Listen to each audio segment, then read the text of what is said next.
விஜய் வந்து சாரதாக்கு கால் பண்ணி காவேரி ரொம்ப கோவமா இருக்காளா அப்படின்னு சொல்லிட்டு கேட்குறாங்க. அதுக்கு வந்து ஆமாம் ரொம்ப கோவமா இருக்கா மாப்பிள்ளை, என்ன பண்ணுறதுன்னு எனக்கே ஒன்றும் புரியலன்னோடனே நான் பார்த்துக்கிறேன் அத்தை அப்படின்னு சொல்லிட்டு விஜய் மறுநாள் என்ன பண்ணுறாரு, நிறைய வந்து பலூன்ஸ் எல்லாம் சாரி பலூன்லாம் வாங்கிட்டு வந்து காவேரி கிட்ட வந்து சாரி சொல்கிறாரு. அதை கேட்ட காவேரி மேலும் கடுப்பாகிறாங்க. இங்கே பாருங்கள் உங்கள் சாரில் எனக்கு தேவையில்லை, பண்ணதெல்லாம் பண்ணிட்டு சாரி வேறு அப்படின்னு சொல்லிட்டு டென்ஷனாக இங்கே வந்து போகிறாங்க. காவேரி இப்படி சமாதானப்படுத்துன்னு தெரியலையே அப்படின்னு சொல்லிட்டு விஜய் மனசு கஷ்டப்படுறாரு. அடுத்து வந்து காவேரி வந்து பார்த்தா அந்த மாப்பிள்ளை என்ன பண்ணுறாரு, காவேரிக்கு வந்து சாரி சொல்லி மெசேஜ் அனுப்புகிறாரு. இதை பார்த்தா காவேரி வந்து எதுக்காக இப்போலாம் என்கிட்ட வந்து சாரி சொல்கிறாரு அப்படின்னு சொல்லிட்டு ஃபோன் பண்ணுறாங்க. உங்களுக்கு தான் பிடிக்கலல்ல, எதுக்காக தேவையில்லாமல் சாரி சொல்கிறீங்க அப்படின்னு சொல்லிட்டு டென்ஷன் ஆகுறாங்க. இல்லைங்க உங்களை எனக்கு ரொம்ப பிடிச்சிருந்தது, ஆனால் வந்து உங்கள் கசின் ஒருத்தரும் அதே மாதிரி வந்து உங்களோட அம்மாவும் வந்து தான் சேர்ந்து தான் என்னை குழப்பி விட்டுட்டாங்க. அதனால தாங்க நான் அந்த டைமில் வந்து உங்களை பிடிக்கலன்னு சொல்லிட்டேன். மற்றபடிலாம் உங்களை எனக்கு ரொம்ப பிடிச்சிருந்ததுங்க, ஆனால் எனக்கு ஒரே குழப்பமாக இருந்தது, அதனால தான் மன்னிச்சிடுங்க அப்படின்னு நம்ம சொல்கிறாரு. அதை கேட்டு காவேரி அதிர்ச்சி அடைகிறாங்க.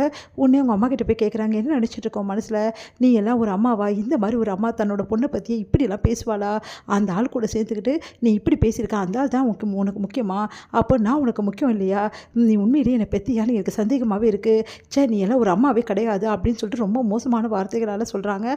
இதுக்கப்புறம் வந்து நீ இந்த வீட்டில் இருக்கவே கூடாது, உன் மூஞ்சில் முழிக்கவே விரும்பலை, முதல்ல இந்த வீட்டை விட்டு வெளியே போ அப்படின்னு சொல்லிட்டு சொல்லிடுறாங்க. அதெல்லாம் கேட்டு சாரதா பயங்கரமாக அதிர்ச்சி அடைகிறாங்க. அடுத்து காவேரி செம்ம டென்ஷனாக வேலைக்கு போயிடுறாங்க. அடுத்து வந்து வீட்டுக்கு வராங்க. வந்து காவேரி வீட்டுக்கு வந்தோடனே வந்து சாரதாவை காணும், எங்கே போனாங்க சாரதா அப்படின்னு சொல்லிட்டு எல்லா இடமும் தேடுறாங்க. பார்த்தா சாரதா காணவே காணும். ஒன்றும் புரியாமல் யோசிச்சுட்டு வந்து எல்லா இடமும் தேடுற வந்து காவேரி வந்து சாரதா எங்கே போனாங்க அப்படின்னு சொல்லிட்டு தேடிட்டே இருக்காங்க. அம்மாவை காணுமேன்னு சொல்லிட்டு சரி கோயிலுக்கு எங்கே போயிருப்பாங்கன்னு சொல்லிட்டு வெயிட் பண்ணி பார்க்குறாங்க. பார்த்தா வரவே வரல. சாயந்தரத்துலேருந்து காணுமே அம்மாவை, இப்போ என்ன பண்ணுறதுன்னு சொல்லிட்டு எல்லா இடமும் தேடுறாங்க. கிடைக்காதால வேறு வழி இல்லாமல் விஜய்க்கு வந்து கால் பண்ணுறாங்க. இந்த மாதிரி அம்மாவை காணோம் அப்படின்றாங்க. அதை கேட்டு விஜய் பயங்கரமாக அதிர்ச்சி அடைகிறாரு. ஒரு 10 நிமிஷத்தில் நான் வரேன் இருங்க அப்படின்னு சொல்லிட்டு வீட்டுக்கு வந்து என்ன நடந்துன்னு கேட்குறாரு.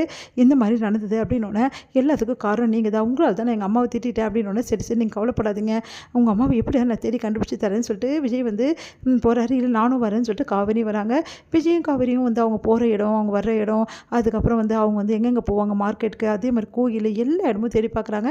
கடைசி வரைக்கும் அவங்க அம்மா கிடைக்கல. பயங்கரமாக டென்ஷன் ஆகிடுறாங்க. காவேரி அழ ஆரம்பிக்கிறாங்க. விஜய் வந்து காவேரி மிஸ் அழாதீங்க, சொன்னால் கேளுங்க, நான் இல்லை என் அம்மா பாவம், நான் ரொம்ப திட்டேன், இதனால தான் என் அம்மா மனசு உடைஞ்சு எங்கே போயிருப்பாங்க பயமாக இருக்குது, நான் வந்து என் அக்கா கிட்டே என் தங்கச்சிக்கிட்டலாம் வந்து நாசுக்காக பேசி பார்த்தேன், அங்கேயும் வரலன்றாங்க, எனக்கு ரொம்ப பயமாக இருக்குது அப்படின்னு சொல்லிட்டு பயங்கரமாக அழ ஆரம்பிக்கிறாங்க. விஜய்க்கு வந்து ஃபோன் வருது. உன்னை ஓ அப்படியா சரிங்க தாத்தா நான் வந்துடுறேன் அப்படின்னு சொல்லிட்டு விஜய் ஃபோன் வைக்கிறாரு.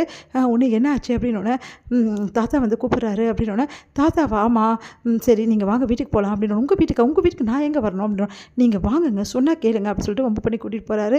பார்த்தா சாரதா அங்கே இருக்காங்க. சாரதா பார்த்துட்டு பயங்கரமாக அதிர்ச்சி அடைகிறாங்க. காவேரி ஓடி போய் அம்மா அப்படி சொல்லிட்டு அழறாங்க. ஏமா இப்படி பண்ண, உன்னை பார்க்காமனா எப்படி தவிச்சு போயிட்டேன்னு தெரியுமா அப்படி சொல்லிட்டு பயங்கரமாக அழறாங்க. வாமா வீட்டுக்கு போகலான்றா. நான் வீட்டுக்கு வரமாட்டேடி அப்படின்றாங்க.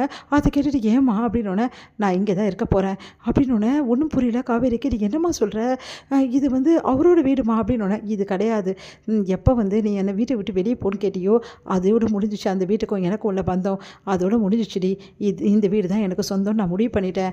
நீ தானே சொன்ன நான் உனக்கு பொண்ணா இல்லை அவர் உனக்கு பையனான்னு கேட்டல, அவர் எனக்கு மகனாகவே இருந்துட்டு போட்டோம், இப்போ வரைக்கும் என்னை அவ்வளோ நல்லா பார்த்துக்கிற ஒரு மனுஷன் எனக்கு வயிற்றில் தான் பிறக்கல, மற்றபடி அவரும் எனக்கு மகன் தாண்டி, அதனால் என் மகனோட வீட்டிலே நான் இருந்துக்கிறேன், உன் வீட்டில் நான் வரணுன்ற அவசியம் கிடையாது, உனக்கு தான் நான் சொல்கிறது எதுவும் பிடிக்க மாட்டேங்குதுல்ல, நாங்கள் இருக்கிறதே உனக்கு வந்து வெறுப்பாக இருக்குல்ல, அதனால தான் நான் அந்த திட்டுற, நீ உன் இஷ்டத்துக்கு நடக்கணும், நீ உன் இஷ்டத்துக்கு மாப்பிள்ளை பார்ப்ப, உன் இஷ்டத்துக்கு முடிவு பண்ணுவ, அம்மாவுக்கு மரியாதைன்றது உனக்கு கொடுக்கவே மாட்டேன், பெற்றவங்க தான் பிள்ளைங்களுக்கு பொண்ணு பார்த்து மாப்பிள்ளை பார்த்து வைப்பாங்க, ஆனால் நீ எல்லாமே நீ தேடிப்ப, அதை வேடிக்கை மட்டும் நான் பார்த்துட்ருக்கணும், எனக்கு நீ அம்மாவா உனக்கு நான் அம்மாவான்னு எனக்கு வித்தியாசமே தெரியல, ஏன்னா நான் எது சொல்லான்னு நீ கேட்க மாட்டேங்கிற, எல்லாத்துக்கும் பிடிவாதம் பிடிக்கிற, அந்த தம்பி என் கூட இருக்கிறதும் என்கிட்ட பேசுகிறதும் உனக்கு பிடிக்கவே பிடிக்கல, எதுக்குமா உனக்கு என்னால் கஷ்டம், நான் அந்த வீட்டுக்கு வரலம்மா, நான் இந்த வீட்டில் இருந்துடுறேன் அப்படின்னு காவேரி பயங்கரமாக அதிர்ச்சி அடைகிறாங்க.